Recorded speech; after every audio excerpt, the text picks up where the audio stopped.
So the next few things I'm going to say is going to hit very hard for people.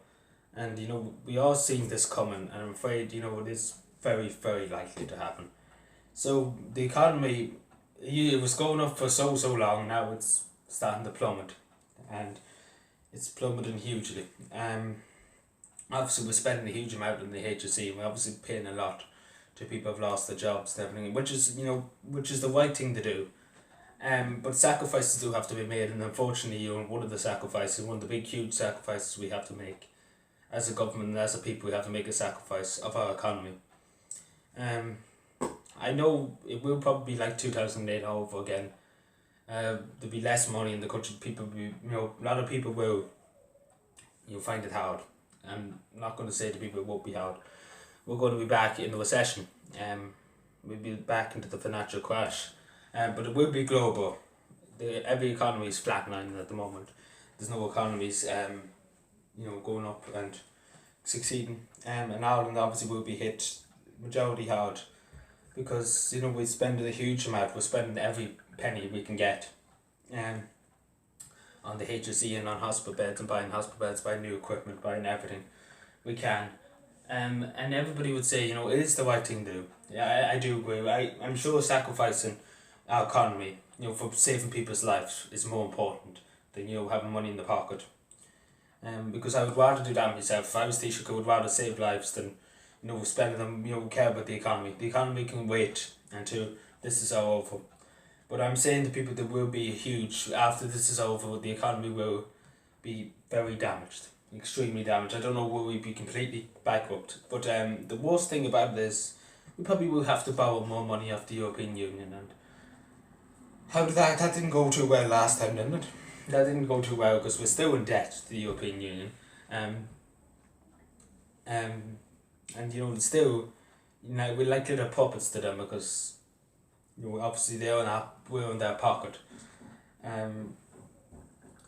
will be hard. It will be very, very difficult, and have to be a lot of sacrifices made. I've been looking over my local communities, things where we have to sacrifice after this is done.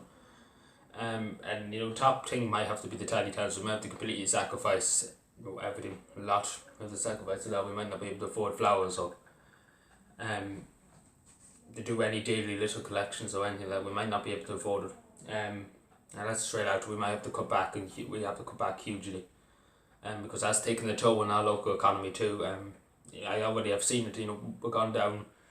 We've spent a huge lot of resources on cleaning school, cleaning the school and cleaning different things. We spent huge amount of resources on things. And helping older people out of the house. Let it go. Ow. But we spent a huge lot of resources, and obviously we can't get them back now. It would take years. It would take 4 or 5 years maybe before we make a profit again as a community, as local community funds. It will be very harsh because the funds won't be there, and it's simple as that. We won't have the funds. We only have 3 businesses in the whole community out of 16 businesses we have. We only have 3 businesses open at the moment. And they obviously give funds back to the local community every week, and it's not we're losing more than we're gaining, if you know what I'm saying. But at this time, I'm more worried and concerned about taking the measures to help people and protect people than money. But it will be very difficult. I'm not going to lie to people. It will be extremely difficult to make a profit, to be able to do what we want to do. But sacrifices still have to be made. And unfortunately, that's seems like the top sacrifices we have to make. And in relation to us borrowing money, it probably will go that way. I say it will probably go that way sooner or later. We can only last for probably another month, I say. With loads of people out of work and everything, businesses shut.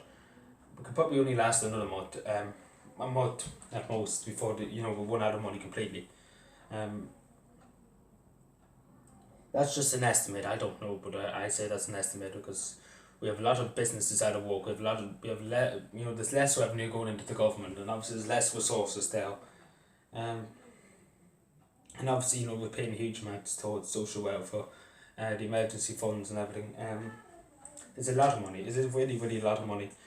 And we will we will have to face, after this is all done, that the economy will probably be it's like it will be very damaged, and we might as well say it straight, and get people prepared, I suppose, for it, because we have to say it now that the economy will be damaged. Um, so I just said I say it now because there's no point. It's better just to get people prepared, and for people to be prepared for it when we get out of this. That we would be in financial ruins. But anything could happen. Anything could happen. We could suddenly, get money from Apple. We could get the money afterwards, or something might happen a bit.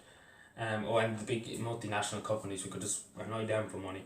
But anything could happen. Everything could turn around in the morning.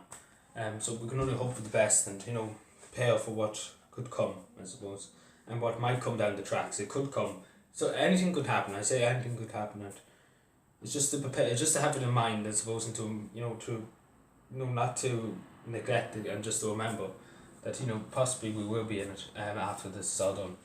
But anyway, take care, and don't be worrying about it. And yeah, bye.